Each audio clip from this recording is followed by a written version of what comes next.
세상에서는 나태를 관용이라고 부르고 지옥에서는 절망이라 부른다. 도로시 세이어스. 선을 행하되 낙심하지 말지니 포기하지 아니하면 때가 이름에 거두리라. 갈라디아서 6장 9절 말씀. 성실함으로 보이는 수많은 사람의 분주함 속에는 치명적인 나태가 숨어있을 가능성이 크다. 사람들에게 당신은 왜 무엇을 위해 이렇게 바쁘게 살고 있는가? 라고 물어보라. 그에 대한 대답이 바로 진정한 성실함과 표면적 성실함을 구분하는 지표가 될 것이다. 특별한 소명이나 목적의식이 없는 의미 없는 반복과 열심을 성실함이라고 말할 수 있을까? 사람들은 나태를 좀처럼 움직이거나 일하기 싫어하는 것 정도로 이해하고 있다. 나태라는 말에서 몸이 굼뜨고 행동이 느린 모습을 연상하는 것이다. 그러나 교회가 죄로 규정하는 나태는 성격이 다르다. 교회의 전통에서 나태는 영혼이 병든 것처럼 의욕과 활력을 잃어버리고 움직이지 않는 상태에 빠진 것으로 이해했다. 나태는 겉으로 드러나기 이전에 보다 깊은 내적 태도와 관련이 있다.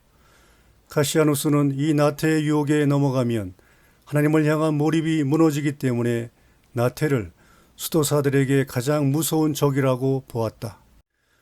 나태가 다른 죄들에 비해서 독특한 점은 행하는 죄가 아니라 행하지 않는 죄라는 점이다. 어떤 흉악한 악을 행하는 것이 아니라 마땅히 행해야 할 선을 행하지 않는 것이다. 나태는 능동적으로 선을 행하지 않겠다는 의지가 표출된 것이다.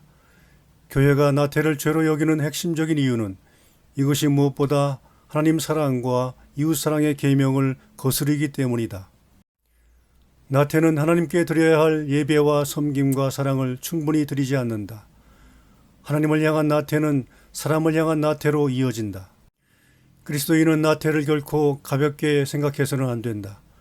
예수님은 마지막 심판에 대한 가르침에서 영원한 형벌을 받을 자들이 지은 죄는 사랑을 행하는 데 무관심하고 태만한 것이라고 말씀하셨다. 나태하면 하나님을 앙망하고 사랑하는 데 소홀해지고 하나님과 점점 멀어지며 마침내 하나님의 자비와 사랑에서 끊어지고 만다. 그래서 아퀴나스는 이것을 참의 성사를 거쳐야만 용서받을 수 있는 중대한 대죄라고 본 것이다. 나태는 영적 메마름, 정신적 고갈, 마음 내키지 않음, 우울함과 지루함, 기쁨의 부재 등과 같은 특징을 갖고 있다. 이 가운데서 대표적인 특징은 우울함과 지루함이다. 나태에 빠지면 하나님의 선하심과 창조 세계의 아름다움을 보면서도 시큰둥하고 우울해지곤 한다.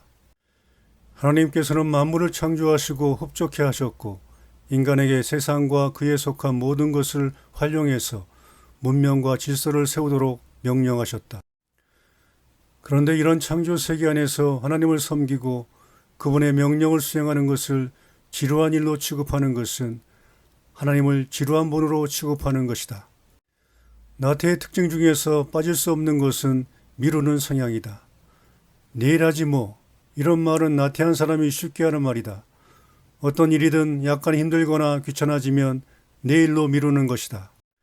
단테는 말하기를 나태한 자는 일생 동안 미루는 습관을 가지고 있다가 회개하는 일까지도 미룬다고 했다. 단테는 연옥의 입구에 나태한 자들이 상당수 있음을 보았다. 이들은 선한 의도를 가졌지만 한 번도 제대로 실행하지 못한 채 생을 마감한 사람들이었다.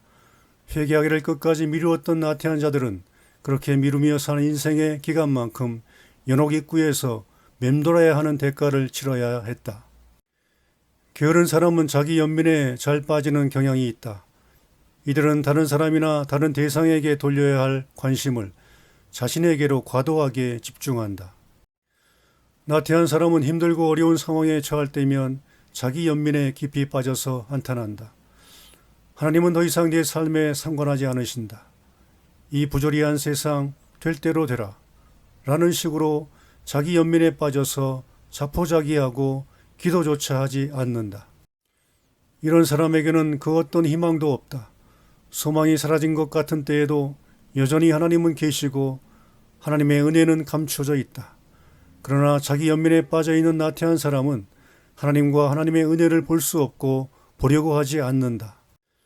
나태를 예방하거나 극복하기 위해서 가장 필요한 것은 자신이 왜 태어났고 무엇을 위해 살아야 하는지를 확인하는 것, 즉 삶의 목적을 수립하고 확인하는 것이다.